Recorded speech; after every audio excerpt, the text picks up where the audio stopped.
phoenix, born from the ashes. I take care of my own. Torn down where assassin. You can't suffocate my spirit. Bienvenue sur Parlons Catch, la chaîne de catch qui parle de catch sans langue de bois. Et aujourd'hui les gens, on se retrouve en ce mercredi pour une nouvelle vidéo avec au programme la review du Monday Night Raw de cette semaine du 17 juin dernier qui était en direct de Los Angeles, Californie. Oui, la ville des anges était donc la ville hôte de ce Monday Night Raw.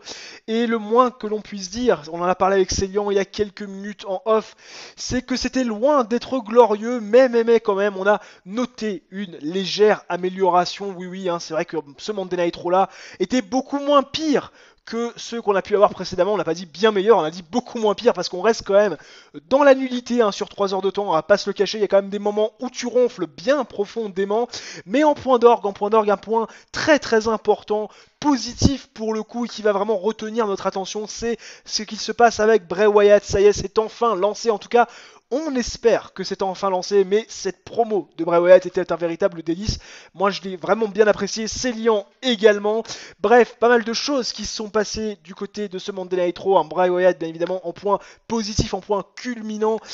Mais il s'est passé, bien évidemment, bien d'autres choses avec une confrontation, un Elias, Seth Rollins, ou plutôt un Seth Rollins qui décide d'attaquer tout le monde à coups de chaise. Oui, Seth Rollins plus badass que jamais. Ricochet, nouveau challenger numéro 1 au titre US, Becky Lynch et Lacey Evans qui font une petite promo d'avant-match du côté de Stomping Grounds. D'ailleurs, il n'y aura pas de vidéo pronostic sur cette chaîne Parlons Catch de Stomping Grounds. On a décidé avec Célian il y a quelques minutes, pas de vidéo prono pour ce pay-per-view qui n'intéresse absolument personne. Alors certains vont se dire, si on fait des reviews de shows hebdomadaires, ça a quand même pour but derrière de parler des shows et donc du pay-per-view.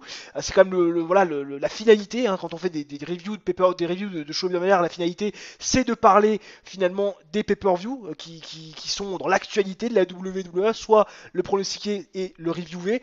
Et là, on ne le fait pas parce qu'on n'a tout simplement pas la motivation avec Célian. On vous proposera un débat numéro 2 ce week-end. D'ailleurs, le lien du sondage est dans la description de cette vidéo. Une promo absolument dégueulasse. En tout cas, loin d'être très divertissante entre Becky Lynch et Lacey Evans. Daniel Bryan et Eric Rowan qu'on voit sur 2 shows d'affilée. On les avait pas vus pendant un mois. Ça y est, on les voit à SmackDown et à Raw cette semaine. Peut-être qu'on le verra là du côté de SmackDown Live cette semaine. Je ne sais pas, avec Céline, on n'a pas encore visionné le show bleu. On le fera demain. Tout ce qui se passe avec le 24/7 Championship, R-Truth, Carmella déguisée en Charlie Chaplin. Mon Dieu, elle a perdu toute crédibilité en une fraction de seconde avec ce déguisement absolument ridicule. Heath Slater qui veut re-signer un nouveau contrat, qui se fait victimiser. EC3 se fait également victimiser. AJ Styles de retour à Monday Night Raw, qui essaie un petit peu de raisonner Gallows et Anderson. On verra que ça n'a pas vraiment beaucoup marché dans leur match face aux Usos. Le New Day et Baron Corbin. On a eu droit à un 6-man tag cette semaine du côté du show rouge avec le New Day face à la team Corbin composée donc de lui-même, Kevin Owens et Sami Zayn. Bien évidemment, Sami Zayn et Kevin Owens toujours autant discrédités, mais pour le coup, ils ne sont pas pris de tomber. On discutait avec Célian de ça, le New Day ou Give a Fuck, on n'en peut plus. Polyman toujours présent, mais on en a absolument rien à foutre. La Iconics qui gagne un match face à d'autres filles que des jobbeuses, bravo, c'est quand même exceptionnel tout ça. Rollins qui a fait face à Bryan dans un cafouillis absolument indéfinissable. Hein, le match s'est fait en 2 parties et derrière Baron Corbin qui a rendu la monnaie de sa pièce à Seth Rollins en le victimisant à la fin du show. Oui, retour de pédale, la roue tourne comme dirait l'autre, notre ami Frank Ribéry, pour ne pas le citer. Mon petit Célian qui est avec moi après cette longue introduction. Oui, il trépigne d'impatience mon petit Célian. Comment vas-tu en ce mercredi pour la review de ce magnifique show rouge? Eh bien écoute, salut à toi Vico. Je dois t'avouer que j'ai un petit peu chaud parce que en fait je suis donc un gros connard, tu vois, j'ai été au bac aujourd'hui et j'ai oublié de fermer la fenêtre et les volets de ma pièce, ce qui fait qu'il fait actuellement 28,7 degrés dans la pièce. Donc ça va, je suis légèrement en surchauffe, mais ça va le faire. Oui, on dirait, limite là, il a l'impression d'être une frite qui cuit dans de l'huile et dans de l'eau bouillante ou des pâtes qui sont en train de cuire. Oui, ébullition, 100 degrés, mon petit saignant, mais ça va aller. Il a chaud, ça va. J'espère que ça va pas lui monter au cerveau parce que sinon il va pas arrêter de cracher sur ce Monday Night Raw qui était moins pire, on le rappelle, quand même que les semaines précédentes. Bref, juste avant de rentrer dans la review du show, parce que là c'est vrai, là on en a rien à foutre, rentrer dans la review, oui, ok, pas de soucis, pas d'angoisse. Juste donc le temps pour moi de vous proposer de vous abonner sur les divers réseaux sociaux que vous voyez à l'écran, hein, notre compte perso et notre compte pro, @parloncatch SLB sur Twitter, hein, n'hésitez pas à vous abonner, c'est vrai que ça fait un petit moment que je le dis, mais c'est l'actualité même de la chaîne, donc si vous voulez suivre encore une fois tout ce qui se passe, de près ou de loin sur la chaîne, n'hésitez pas à vous abonner, on n'a encore que 6 abos sur ce compte Twitter, sachant qu'on est 26 sur la chaîne, on a gagné quelques abonnés ces derniers jours, c'est vrai que ça n'avait pas un gros pourcentage d'abonnés sur YouTube qui sont abonnés à notre compte sur Twitter, notre compte pro sur Twitter. Donc voilà, n'hésitez pas à le faire. Ça vous permet également d'avoir des actualisations et des dernières news sur cette chaîne Parlons Catch. Bref, maintenant on rentre dans le vif du sujet, donc on s'intéresse à Monday Night Raw, la magnifique image réalisée par Pierre qui n'a toujours pas été mise à jour. Je vous avoue que je suis rentré chez moi déjà plus tôt que prévu hein, à cause d'un problème au niveau des côtes. J'ai 3 côtes qui sont déplacées, hein. J'ai également 2 vertèbres aussi qui déconnent un petit peu, donc mes patrons ont décidé que je prenne un petit peu de repos, donc j'ai eu du temps pour regarder Monday Night Raw. Malheureusement je n'ai pas pris de temps pour changer l'image réalisée par Pierre, je vais l'actualiser la semaine prochaine. Un grand, voilà, je suis vraiment désolé mon petit Pierre, j'espère que tu m'en voudras pas d'ailleurs Pierre, que je recontacterai je pense à partir de la semaine prochaine et le début des vacances scolaires pour qu'il nous fasse des magnifiques miniatures parce que les miennes puent vraiment du cul. Bref, mon petit Célian, désormais on commence la promo d'ouverture, on a commencé avec une promo pour le coup assez originale, c'est vrai qu'on a l'habitude que ça commence assez lentement avec des promos de 10 minutes, un quart d'heure, là on a eu un Elias qui s'est fait tout simplement victimiser de A à Z, d'abord par Seth Rollins, parce que ce dernier finalement détruit tous les arbitres spéciaux que veut engager Baron Corbin pour son match face à Seth Rollins à Stopping Grounds, et derrière on a un Elias, mon petit Célian, qui s'est fait victimiser par les 5 personnes présentes dans le 5 Elimination match, donc pour devenir aspirant numéro 1 au titre US. Qu'est-ce que tu as pensé finalement de cette promo, de ce segment, de ces divers segments qui ont donné quand même un rythme beaucoup plus soutenu au show que ce qu'on a pu avoir ces dernières semaines? Bah écoute, c'était une bonne idée, hein, voilà. Bon, après, bah, quand on sait ce qu'ils ont fait avec Seth Rollins, la soirée, ça m'a bien cassé les testicules. C'est toujours la même chose. Mais écoute, c'était quand même efficace, cette promo d'ouverture. Hein. Ouais, disons que ça change le rythme du show. D'habitude, t'es là à te dire putain, je vais me faire chier pendant 10 minutes, un quart d'heure. Là, tout de suite, t'as vraiment le rythme. Ça change, et ça m'a surpris positivement. Alors après, c'est sûr que Elias qui se fait victimiser de A à Z, comme EC3 plus tard dans la soirée, ça me pose un peu problème. Mais encore une fois, si on veut rythmer le show, faut bien qu'il y ait des sacrifices, faut bien qu'il y ait des sacrifiés, et Elias a été le sacrifié du soir avec EC3. Derrière, on a enchaîné mon petit Seigneur avec un match, donc un Fatal 5-Way Elimination Match pour décerner, donc et finalement trouver un aspirant numéro 1 au titre de Samoa Joe. On rappelle les participants Braun Strowman, Bobby Lashley, Cesaro, Ricochet et The Miz. On a mis finalement plusieurs rivalités pour englober, enfin, on a décidé de prendre plusieurs rivalités pour essayer de donner un sens, ou du moins un intérêt au titre US, et donc ça a donné un Fatal 5-Way. Certains auraient pu penser, je faisais partie de ces gens-là, qui auraient pu penser qu'on aurait peut-être un Six-Pack Challenge à Stopping Grounds, histoire de dire que ça pourrait être quand même plutôt sympathique avec un match à plusieurs rythmé et ça aurait pu donner un certain intérêt dans un pay-per-view pour le titre US. Finalement pas du tout, Fatal 5-Way Elimination Match pour ne laisser qu'un seul aspirant numéro 1 à Samoa Joe, donc au pay-per-view qui aura lieu donc dans la ligne de dimanche à lundi, je ne sais plus où aux États-Unis. D'ailleurs c'est même pas je ne sais plus où, c'est je ne sais pas parce que je me suis pas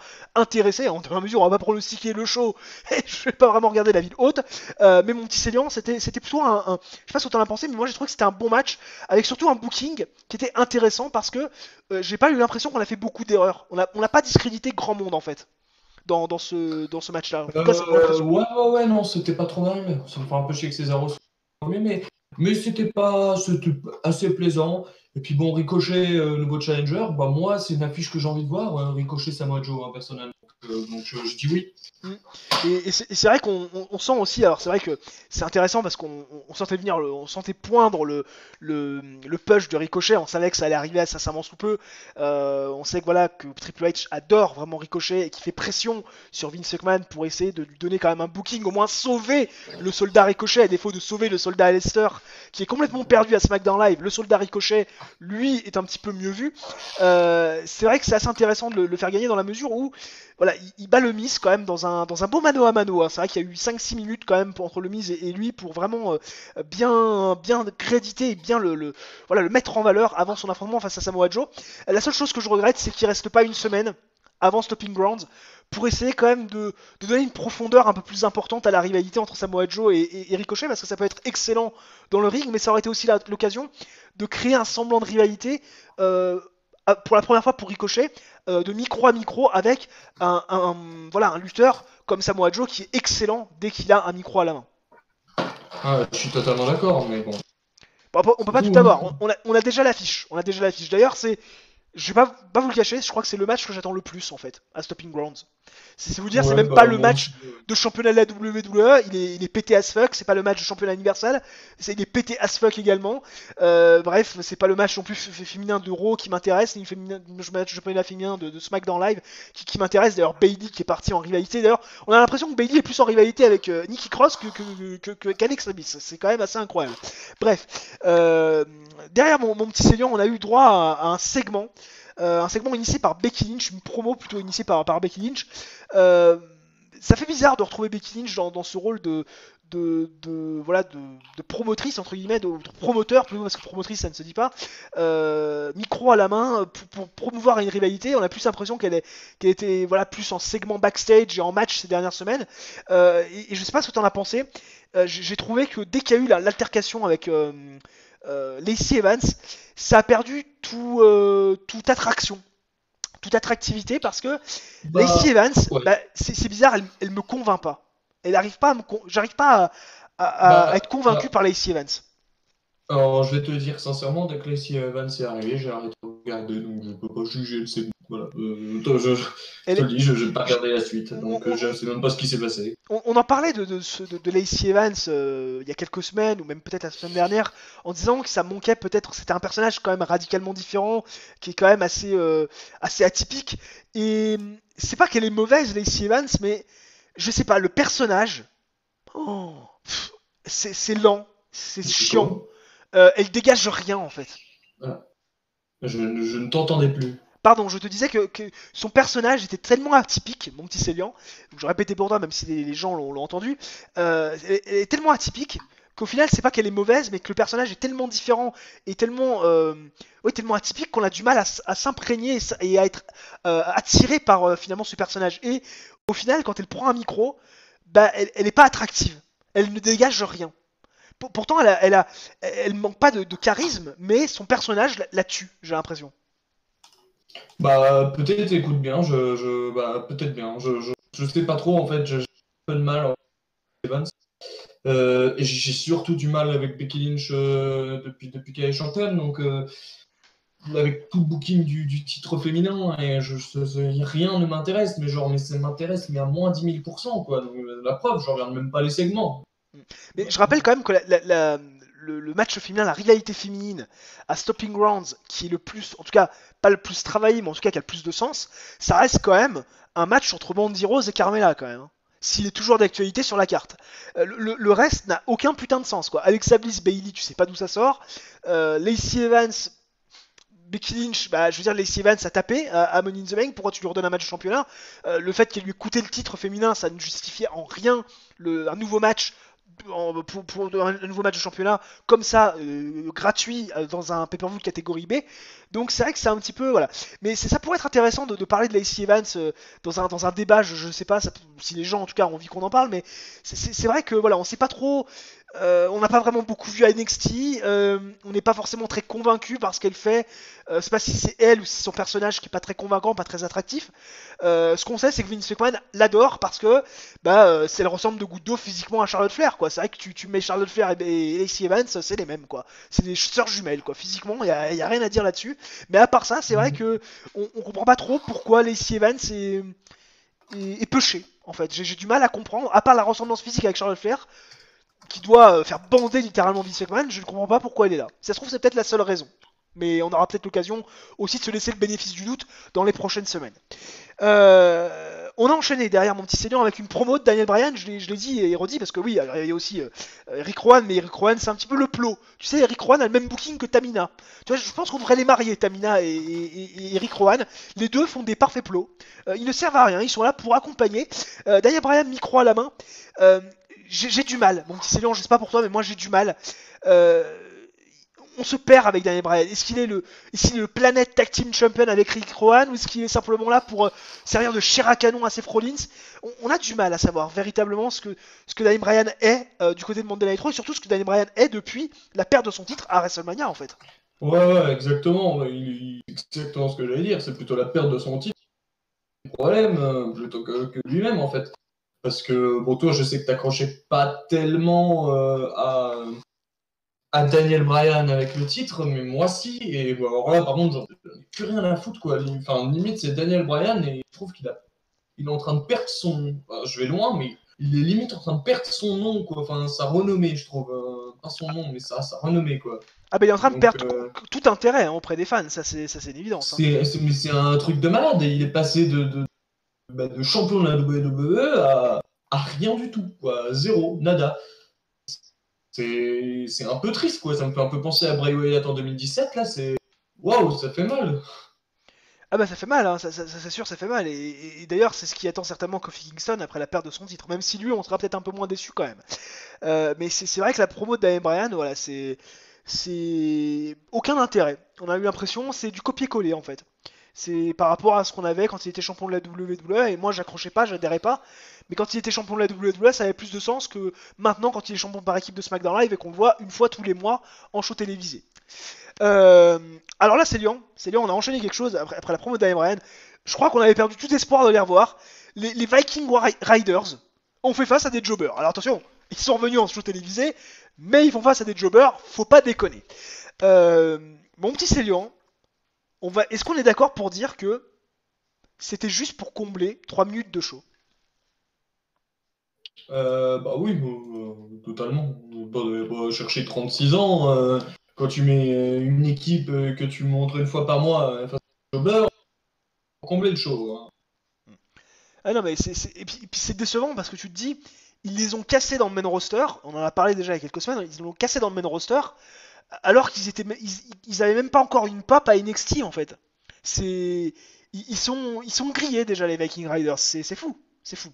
C'est incroyable de se dire que des mecs qui ont quand même du talent, même s'ils ont pas beaucoup de charisme, ils ont du talent dans le ring, ils se complètent bien, soit comme ça aussi sous-utilisés que ça. C'est quand même assez impressionnant. On a enchaîné. C'est assez aberrant. Ouais. Ah, c'est même dépitant. Je dirais même plus, c'est même dépitant. On enchaîne derrière mon petit Célian avec ce qui se passe avec le 24/7 Championship.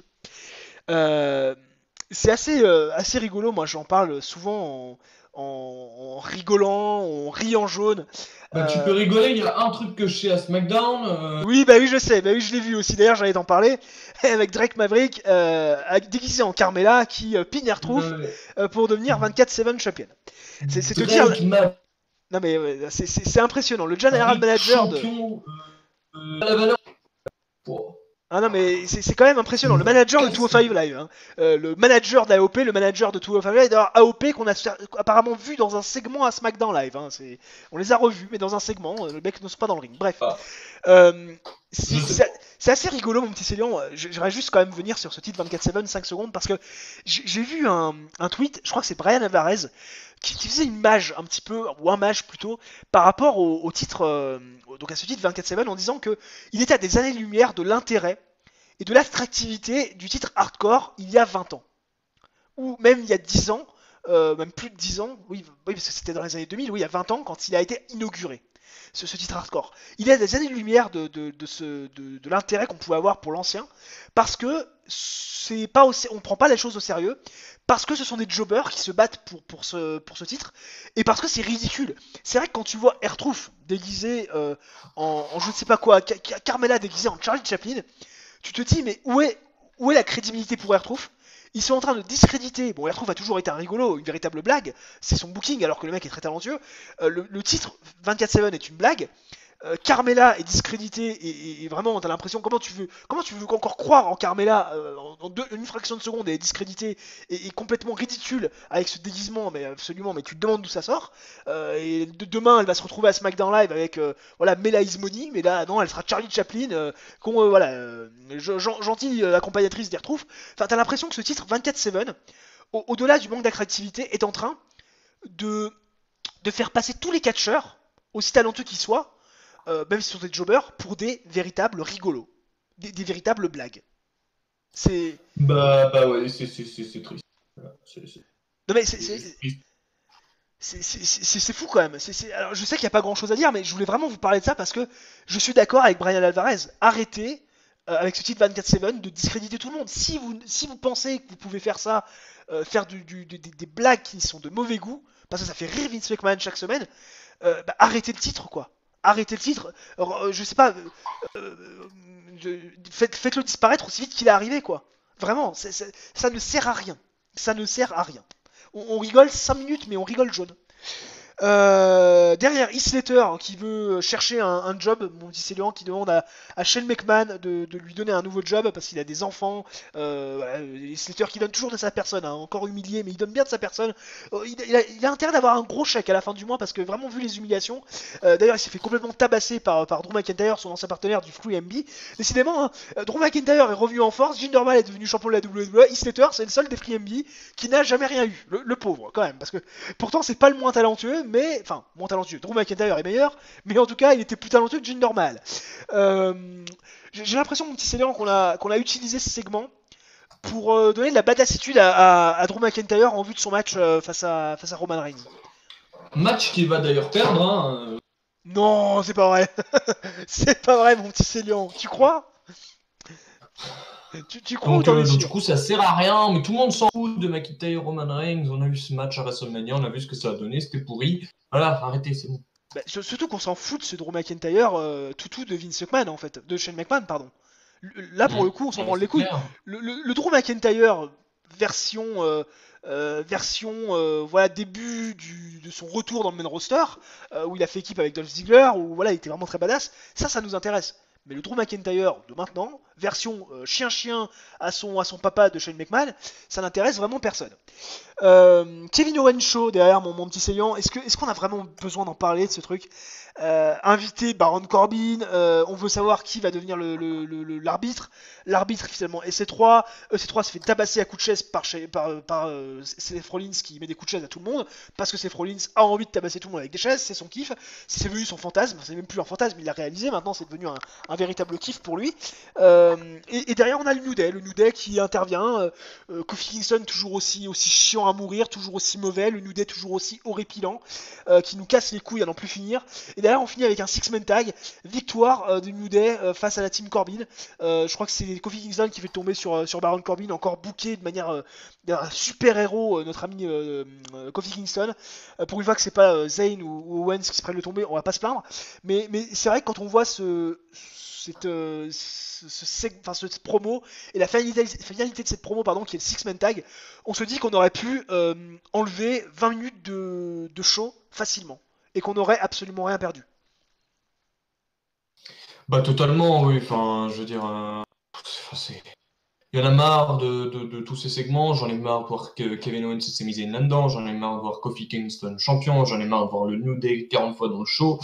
C'est-à-dire, en fait, je crois que les meilleurs moments du show, c'est quand tu les vois pas, en fait. Hein, c'est d'accord, hein, en fait, quoique, il y a quand même, tu peux dire que ça pour beaucoup de monde, hein, il y a Shane McMahon, Roman Reigns, même si Roman Reigns, ça va.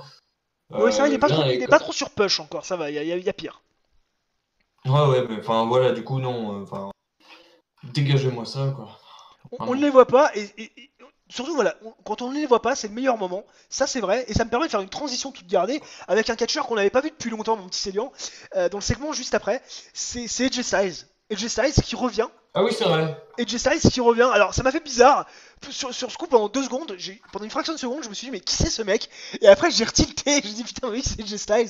Qui était avec ses anciens compères du club à l'époque, avec le fameux Bullet Club. Du coup, c'est quand même pas plus mal qu'on le voit plus trop AJ Styles. Là. Enfin, il est blessé. Ah bah c'est bien, ça nous a fait des vacances. Ça nous a fait des vacances. Bah, C'est bien, et là c'était un petit peu. du coup, on est content de le revoir. Bah là j'ai même pas été content en fait, j'étais surpris de le revoir en fait. Pendant 2 secondes, tu vois, je me suis dit mais il est encore à la WWE, oui, parce que tu vois tellement Styles que quand là tu l'as pas vu depuis 1 mois et demi, tu te poses la question.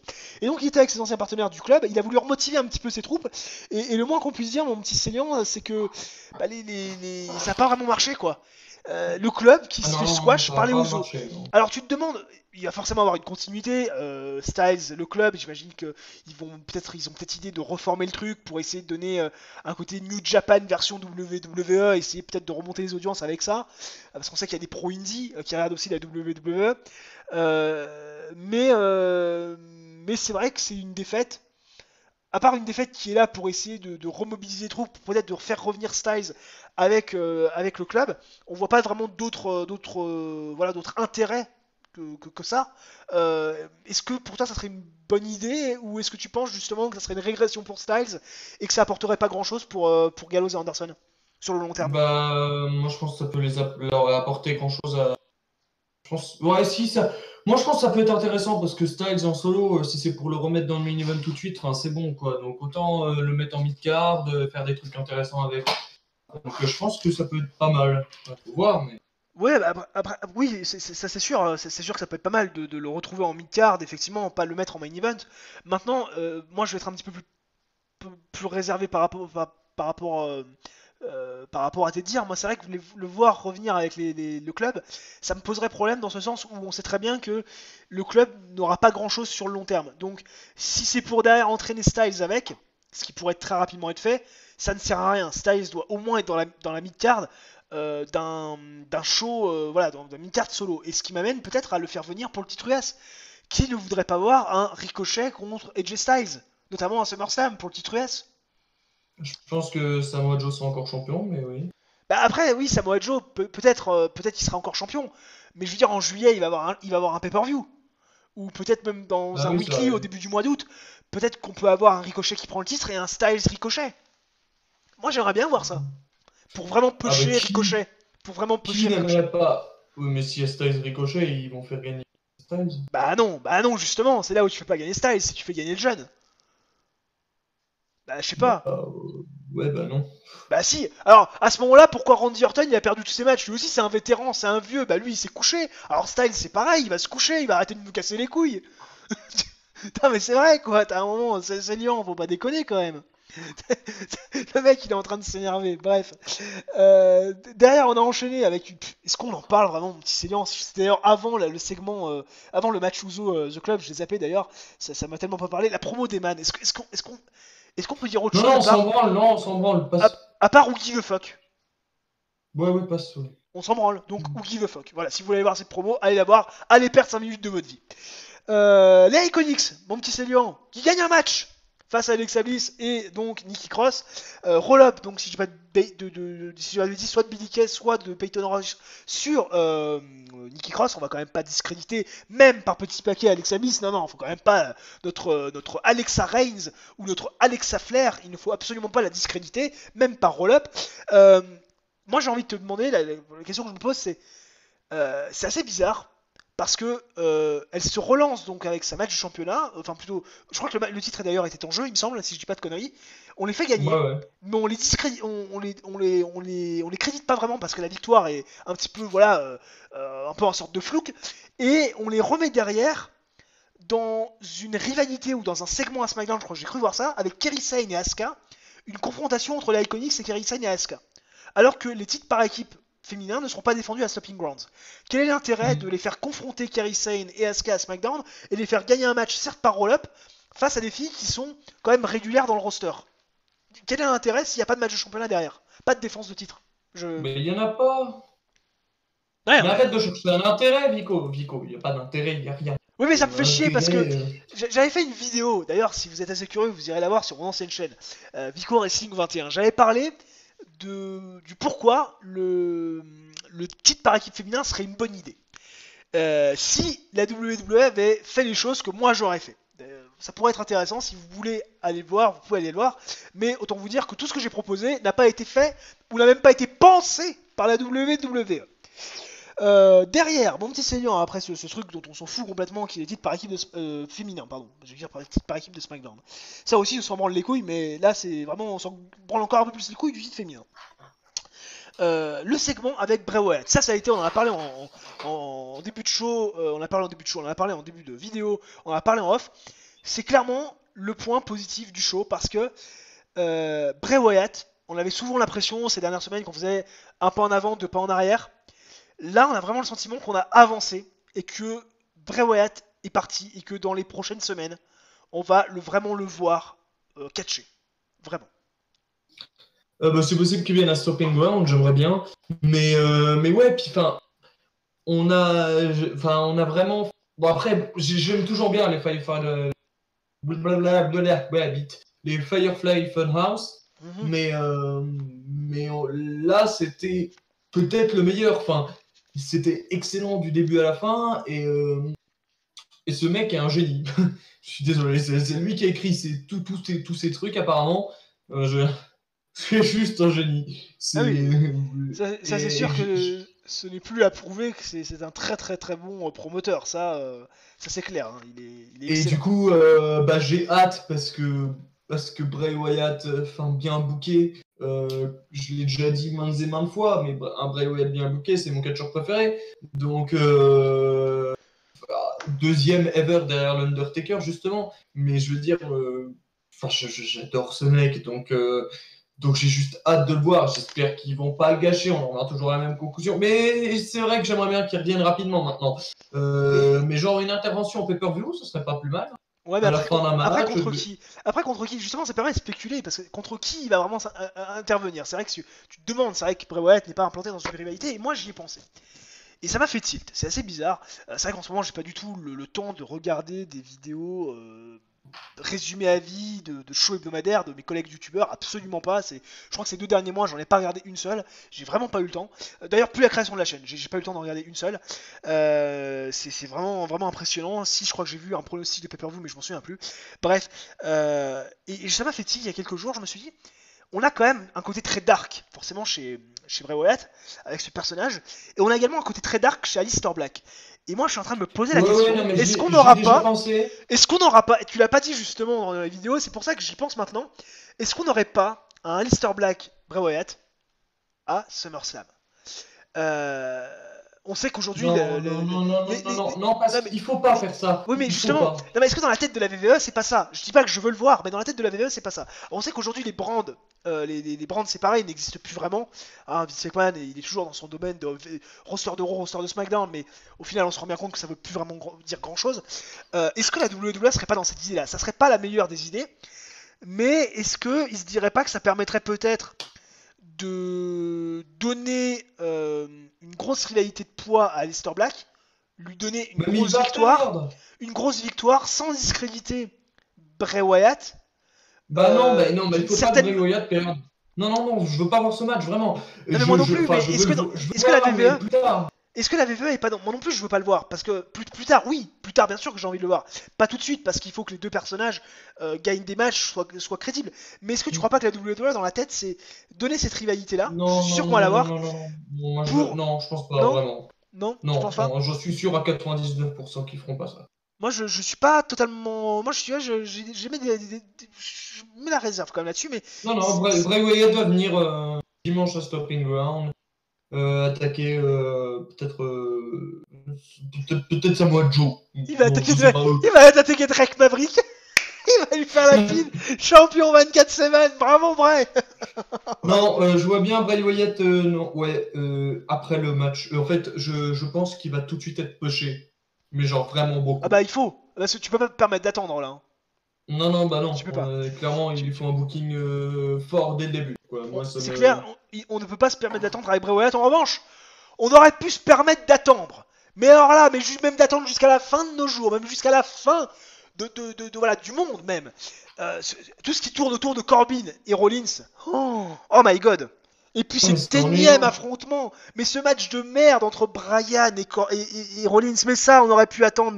Mais la fin du monde, même bien après la fin du monde, après l'apocalypse, on aurait pu l'attendre. Vraiment, c'était quoi ce truc? Célian, c'était quoi ce truc? Ça a été un match en 2 parties en plus. Il y a tout le monde qui est arrivé en plein milieu du match, des gros bordel, des grosses partouzes, pardon, excusez-moi, non c'était pas une partouze, mais gros bordel. Le match qui recommence, et alors c'était long. Oh, c'était chiant. Oh, c'était monotone. Puis c'était prévisible as fuck. Oh putain. Ah non Ah mais... ouais, non, là, c'était. prévisible, C'était nul à chier. Après, je sais pas ce que je préfère. Qu'on me le donne un résultat... match gratos. Je sais pas si je préfère qu'on me donne un match gratos. Rollins Bryan qui peut main eventer SummerSlam et qu'on me fasse un match de 25 minutes, 4 étoiles et demie à Raw. Ou qu'on me fasse un match de merde entre les deux à Raw et qu'on m'envoie un pay-per-view un jour. Moi, je sais pas. Je sais pas ce que je préfère ou ce que j'aime le moins. Je sais pas.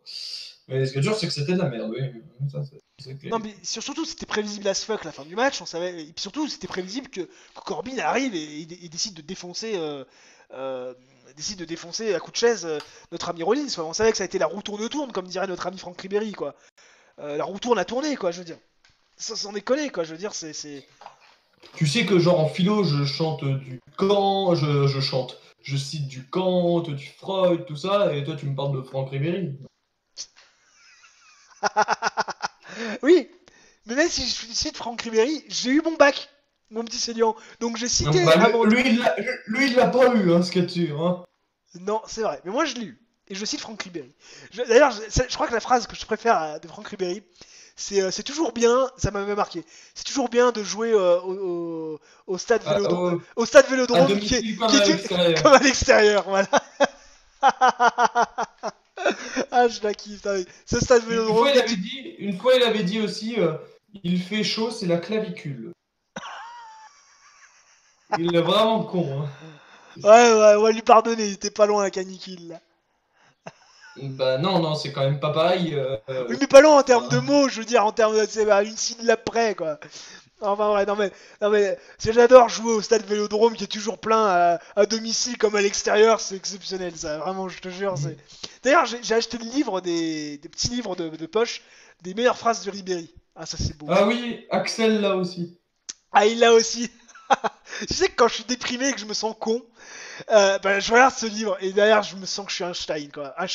Einstein, j'ai arrivé. Einstein, n'importe quoi. Putain, le mec il peut plus parler là. Ça fait 35 minutes qu'il fait une review de Raw, il en peut plus, il est mort. Bref, voilà donc pour la review de Raw avec Célian. J'espère que ça vous aura plu. N'hésitez pas à mettre un j'aime si la vidéo vous a plu. Ça nous fera plaisir, bien évidemment. Ça sera un gros soutien pour nous, hein, quand même, qui ont un gros effort de parler de Monday Night Raw en ces temps bien difficiles. Parce que c'est quand même sacrément de la merde quand on sacrifie 3 heures de nos vies pour cette merde. N'hésitez pas non plus à vous abonner si ce n'est pas déjà fait, à activer avec la petite cloche pour ne rien manquer des dernières actualités de la chaîne. On est 26 sur cette chaîne Parlons Catch. Merci encore une fois à toutes ces personnes qui nous ont rejoints, qui continuent l'aventure, qui ont plutôt débuté l'aventure avec voilà, sur cette chaîne Parlons Catch, qui la continue avec nous. N'hésitez pas non plus à vous abonner à nos divers réseaux sociaux, ils sont affichés à l'écran. N'hésitez pas, comme je l'ai dit en préambule, en introduction de la vidéo, c'est la même chose, à participer donc au sondage. Le lien de sondage est dans la description de la vidéo. Ça prend 30 petites secondes, le temps de cliquer sur le lien du sondage et de voter pour le sujet de votre choix. Au moment où je parle, je ne sais encore pas quel sujet on choisira avec Célian, les propositions de sujets qu'on choisira avec Célian, mais ce qui est sûr, c'est que vous en aurez 3 dans la description de la vidéo. Et sur ce, les fans de catch, on se retrouve dès demain pour la review du show bleu, c'est-à-dire SmackDown Live. D'ici là, portez-vous bien, ciao, bye bye, et à demain.